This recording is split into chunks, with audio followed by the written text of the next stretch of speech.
என் அன்பு உள்ளங்களுக்கு வணக்கம். இன்றைக்கி நான் அரிசி பருப்பு சாதம் செய்யலான்னு இருக்கிறேங்க. அதுக்கு ஒரு ஆளாக்கு நான் வந்து அதாவது ஒரு 1/4 கிலோ இருக்குங்க. ஒரு ஆளாக்கு நான் அரிசி எடுத்துருக்கிறேன், புழுங்கல் அரிசி. அதில் ஒரு கால் ஆளாக்கு வந்து துவரம் பருப்பு எடுத்துருக்குறேங்க. இப்போ இது ரெண்டையும் நம்ம ஒன்றா போட்டு ஒரு அரை மணி நேரம் ஊற வைக்கலாங்க. அரிசி பருப்பு ஊற வச்சு நம்ம ஒரு அரை மணி நேரம் ஆயிடுச்சுங்க. இப்போ நம்ம தாளிச்சுக்கலாம். இதுக்கு நான் நல்லெண்ணெய் எடுத்துருக்குறேங்க. நல்லெண்ணெய் இதுக்கு நீங்கள் போட்டிங்கன்னா சூப்பராக இருக்கும், உடம்புக்கு நல்லது. இல்லை அப்படின்னா நீங்கள் என்ன எண்ணெய் யூஸ் பண்ணுவீங்களோ அதுவே நீங்கள் யூஸ் பண்ணிக்கோங்க.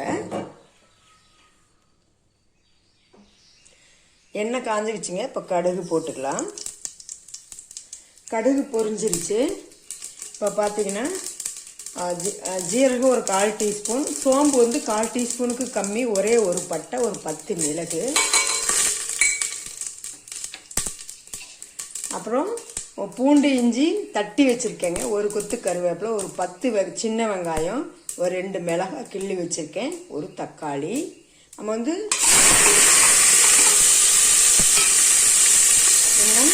நம்ம ஒரு கால் கிலோ, அதாவது ஒரு உலக்குக்கு நான் வந்து ஒரே ஒரு தக்காளி தான் போட்டேன். நீங்கள் ஒரு டம்ளரில் ஒரு 200 கிராம் 250 கிராம் குடிக்கிற டம்ளரில் போட்டிங்கன்னா ஒரு தக்காளி போதுங்க.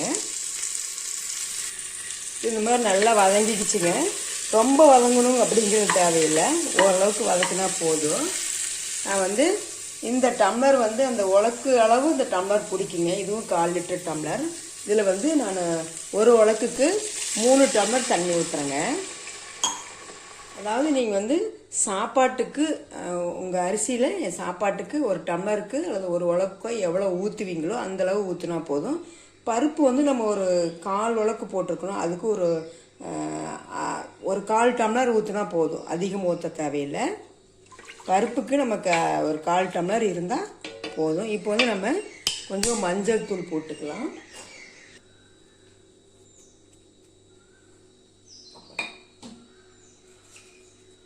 இதுக்கு தேவையான அளவு உப்பு போட்டுக்கலாங்க. இப்போ நம்ம வந்து அரிசியில் இருக்கிற தண்ணி வந்து பார்த்திங்கன்னா நல்லா வடிச்சிடணுங்க. இல்லைன்னா ரொம்ப சாதம் கொலன்னு ஆயிரும். ரொம்ப கொலன்னு ஆகக்கூடாது. நீங்கள் அந்த இடத்துல உப்பெல்லாம் செக் பண்ணி மூடியை போட்டு நீங்கள் விசில் வந்து 3 விசில் விட்டால் போதும். நான் எப்போதும் 3 விசில் விடுவேன். நீங்கள் உங்கள் சாப்பாட்டுக்கு எவ்வளோ விசில் விடுவீங்களோ அந்த அளவுக்கு விட்டுக்கோங்க. அடங்கிருச்சுங்க. நான் குக்கர் எடுத்துட்டேன்.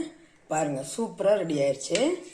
இப்போ இது கூட ஊறுகாய், அப்பளம், அப்புறம் முட்டை பொரியல், முட்டை இதெல்லாம் ஆம்லெட் இது மேலே வச்சு சாப்பிட்டோன்னு வச்சுக்கோங்க, செம்ம டேஸ்ட்டாக இருக்குங்க. ரொம்பவும் வேகாமல் இருந்தாலும் சரி நல்லா இருக்காது. இது நம்ம வந்து நீங்கள் வந்து டக்குன்னு செஞ்சிடலாம். இது வந்து எங்கள் கொங்கு ஸ்டைலில் ரொம்ப பாரம்பரியமான சாப்பாடு அப்படின்னா அரிசி பருப்பு சாதம் தாங்க. இதை வந்து நாங்கள் வந்து வாழை இலையில போட்டு, இதுக்கு வந்து நீங்கள் சிக்கன் மட்டன் கூட வச்சுக்கலாம், அவ்வளோ டேஸ்ட்டாக இருக்கும்.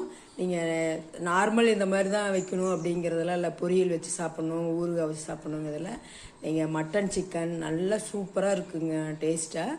உங்களுக்கு எந்த மாதிரி பிடிக்குமோ அப்படி செஞ்சு சாப்பிடுங்க. டக்குன்னு வேலை முடிகிறது இது ஒன்று தான். அதுவும் அரிசி பருப்பு சாதம்னா நாங்கள் வந்து சாப்பிட்டுக்கிட்டே இருப்போம். அந்த மாதிரி எங்களுக்கு வந்து சிக்கன் பிரியாணி, மட்டன் பிரியாணி மாதிரி இந்த அரிசி பருப்பு சாதங்க. அரிசி பருப்பு சாதம் வந்து டக்குனுங்க, யாரோ ஒரு கெஸ்ட்டு டக்குன்னு வந்துட்டாங்கன்னா ஒரு 10 டோட்டலாக ஒரு 1/4 மணி நேரத்தில் ரெடி பண்ணிடலாங்க. அப்புறம் பார்த்தீங்கன்னா நீங்கள் புதுசாக செய்கிறவங்களா இருந்தாலும் ஈஸியாக செஞ்சுக்கலாம். இந்த ரெசிபி ஈஸியாகவும் இருக்கும், டேஸ்ட்டாகவும் இருக்கும். வேலைக்கு போகிறவங்க அல்லது ஒரு அர்ஜென்ட்டு போகணும் அப்படின்னா டக்குன்னு இந்த அரிசி பருப்பு சாதம் நமக்கு கை கொடுக்குங்க. சீக்கிரம் வேலை முடிஞ்சிடும். இதுக்கு வந்து ஒரு அப்பளம் பொரிச்சுக்கலாம், ஒரு ஊறுகாய், அப்பளம் இல்லை அல்லது ஒரு ஊறுகாய் இருந்தாவே போதும், தொட்டுக்கிட்டு சாப்பிட்டுக்கலாம். அப்புறம் ஒரு முட்டை தோசை, முட்டை பொரியல், அது மாதிரி எதுவோ ஒன்று வச்சு சாப்பிட்டுக்கலாங்க. சூப்பராக இருக்கும். நீங்கள் வந்து நான் சொன்ன அளவுகள் படி செஞ்சு பாருங்கள். செஞ்சு பார்த்துட்டு எப்படி இருக்குன்னு கமெண்ட் பண்ணுங்கள். நல்லா இருந்தால் சப்ஸ்கிரைப் பண்ணுங்கள், ஷேர் பண்ணுங்கள், லைக் பண்ணுங்கள்.